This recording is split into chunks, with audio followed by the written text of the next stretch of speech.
Ghost in the Shell is one of those very underrated pieces of media. It does a lot of things so right and so well that the vast majority of modern media, with few exceptions, can even come close to it. When telling a story, there are things that you need to establish fast, especially in a visual medium such as films and TV shows, because you have time restraints. Ideally, you establish a lot of basics without the audience even noticing, and to do this, you need to integrate it within the universe in a logical manner. You can't have people dropping Wikipedia articles levels of exposition to people who might already know those things. In the same time, introducing characters by other characters, describing them, I don't know, like, the main character is so cool, he does things so well and never asks for help, is very out of place, because that's not how humans speak about each other. What's funny is that it's actually an anime trope. But Ghost in the Shell, despite being an anime, does not suffer from this or other anime tropes. The very first opening screen establishes some things already, but what I want to show is the set piece that comes after it. In the very first episode of the first season of Ghost in the Shell standalone complex, we are introduced to a hostage situation. We see plenty of police cars and counter-terrorists being deployed. Then we switch to a command center where the police department and the military are fighting over the command of the situation, when Aramaki, the chief officer of Section 9, the protagonist organization of this show, enters the stage. Normally we would already have a typical two unreasonably stubborn group fighting over something important, then the good guy steps in to show that he's the reasonable one. And it seems like this at first glance, but it's more complex than that. After a briefing of the situation, we are shown that Chief Aramaki calls the military guy by name and asks him to go outside. That already establishes more complexity. Kubota, the military intelligence officer who is a part of this dispute, and Aramaki knows each other and have some kind of relations. This call by name and asking to go on the side by a simple head gesture is not something you would do to a government official if you would not know him, at least as a colleague. Especially that after they go outside, Aramaki asks for confidential information in a private and secure manner by direct link, showing further proof of mutual respect or at least high trust. Kubota claims that this unexpected willingness for the military to step in is because one of their people is inside, but he cannot elaborate. This information, on the other hand, clarifies the drama that was happening before between the police department and the military taking over this action. Now, we know it was not a stupid college-like drama to build up the stakes. Hostage situations are usually the responsibility of the police. There is a reason why the military very rarely steps into a civil or internal criminal situation. So when the representative of the police department argues with the military intelligence officer, he does have a point. And there are situations where military spec ops units do intervene in criminal cases within the borders of a country. A great example of which was Operation Nimrod, where SAS, which is under the branch of the military in the UK, intervened in a hostage situation in London. Also, the legality in such cases, who is technically supposed to take charge, is also grey and vague in most countries, unless one side has a piece of paper coming from the higher ups. Then, Section 9 stepping in and both sides automatically backing down shows that they have a higher legal authority in such cases, as we will later learn, it is under the direct jurisdiction of the Ministry of Home Affairs. Okay, but enough of this politics for a moment. After that, we cut to the operatives of Section 9 already working to set up. Aramaki contacts Major, and then Major asks about the status of each operative and their task before they'll enter the building to rescue the hostages. This scene is perfectly integrated into the story and at the same time is absolutely great at presenting us with each member of Section 9 and what their basic character traits or skill set is, and will be when the story continues, in a very fast and simple manner. Major first calls Bato, and we see him on a rooftop next to a Tachikoma robot.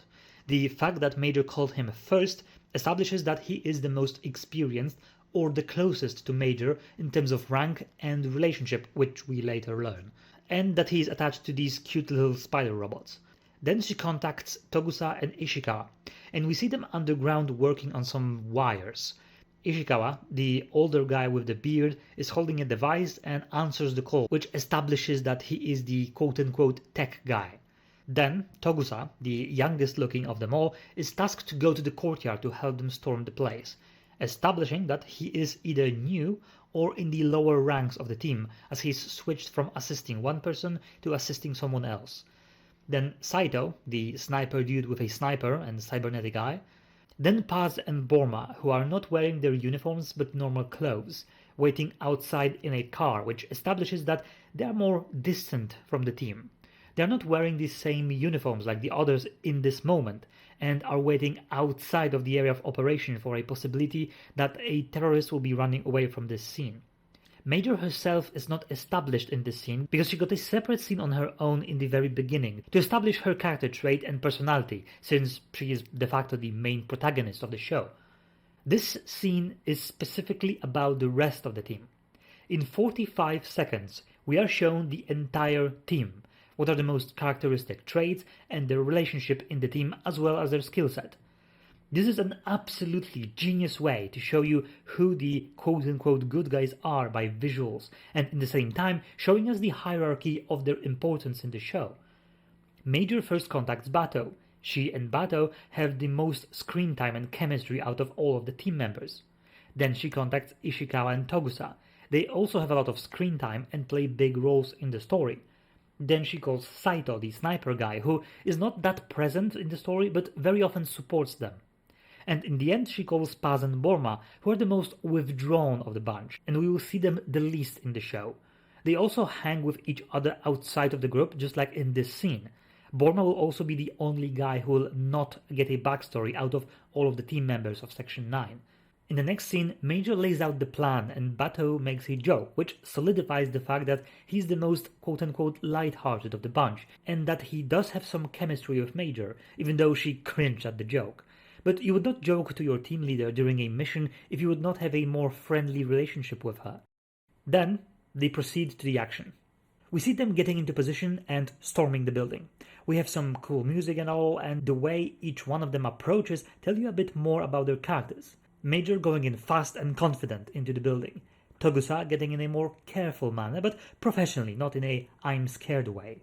Then Bato in a bit more goofy way, but not exaggeratingly so. Again, establishing their roles and character traits in a easy and fast manner. We zoom into the building and we see the action scene.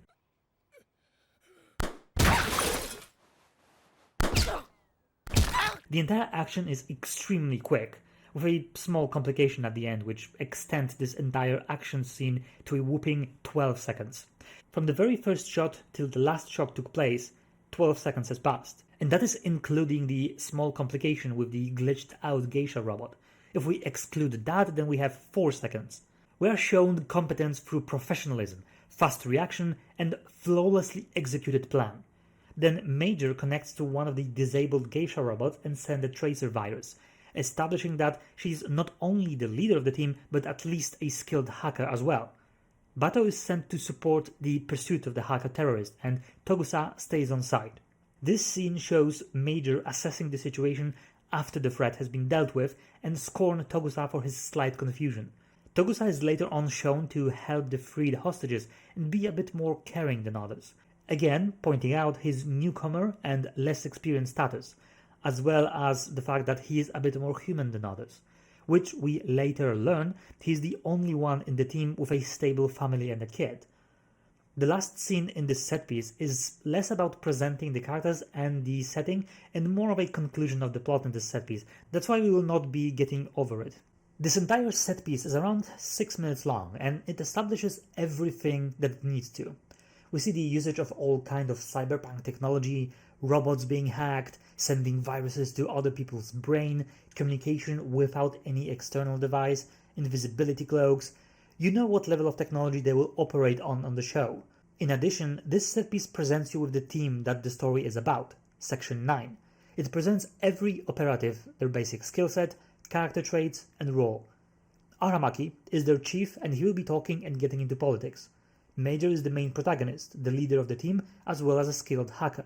Bato is a bit more light-hearted muscle guy who is close with the Major and one of the more experienced people in the team. Togusa is the youngest and the newest, as well as the most quote-unquote human. Ishikawa is the tech guy. Saito is the sniper guy. Paz and Borma are a bit more distant and they do the dirty work. We see the Tachikoma robots helping the team and we know that there is more than one of them.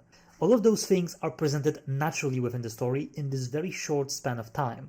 Of course, do not think that this is all they are. We are shown only the most important character traits and skill sets, but there is far more to those characters than that. The quote-unquote sniper guy is not just a good marksman. He has a backstory where we get to know a lot more about him. Tokusa is not a caricature that we usually see of the scared new person who struggles a lot and is very shy, which is a big trope of anime. He is professional and capable. Just because he's more human and caring does not make him weak or naive. It's almost like he's written like a human and not a bag of exaggerated character traits that we often see in this scenario. And Bato may seem like a light-hearted goofball here, but that does not mean he's just a funny guy that cannot be serious. He has his demons, and he saw some horrible stuff. He is very professional when he needs to be. He is capable of setting aside personal beliefs if he has to. Of course, those are things that are revealed later on, but it's important to remember that we are shown Section 9 in their natural habitat, doing what they do best, their standard mission that is not really difficult for them. The entire action scene establishes what kind of unit they are. There are no explosions and prolonged shootouts. The vast majority of the scene is just them preparing and getting into position. Then it's just 12 seconds, including a small complication. They are a highly skilled professional unit. They do their job well, and they don't need a big, dangerous guy and prolonged shootout to show you that. Especially if you know how extremely fast and effective a professional counter-terrorist unit can be.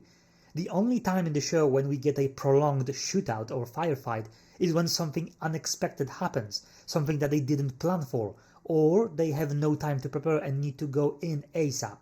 This set piece establishes that this show is about these guys. There will be politics, mainly including the police and military. There will be counter-terrorism, hacking, pursuit, these little guys, intrigue, and criminal mysteries, as well as advanced technology. It's a perfect opening to the show. In 6 minutes, you get everything you need to know about its nature and what it will be about, in the same time being subtle and woven into the broader world-building of the show. Ghost in the Shell is one of those era-defining and genre-defining pieces of media.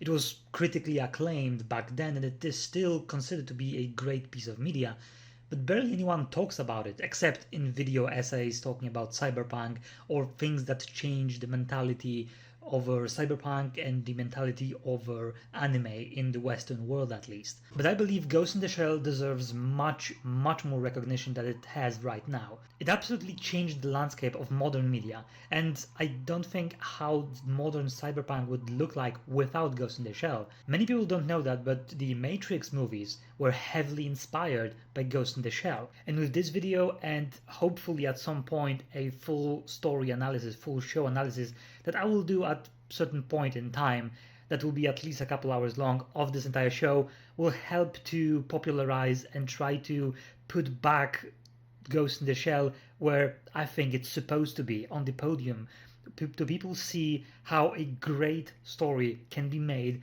without any flashy explosions and any tropes that appears everywhere in media. However, that is all for today. If you really like videos like this one and you want to see more educational content in terms of writing and storytelling and world building especially, you can check my previous videos. But as for now, I hope that you will not be lost in the sea of information. バト、それにしてもネットは広大だわ。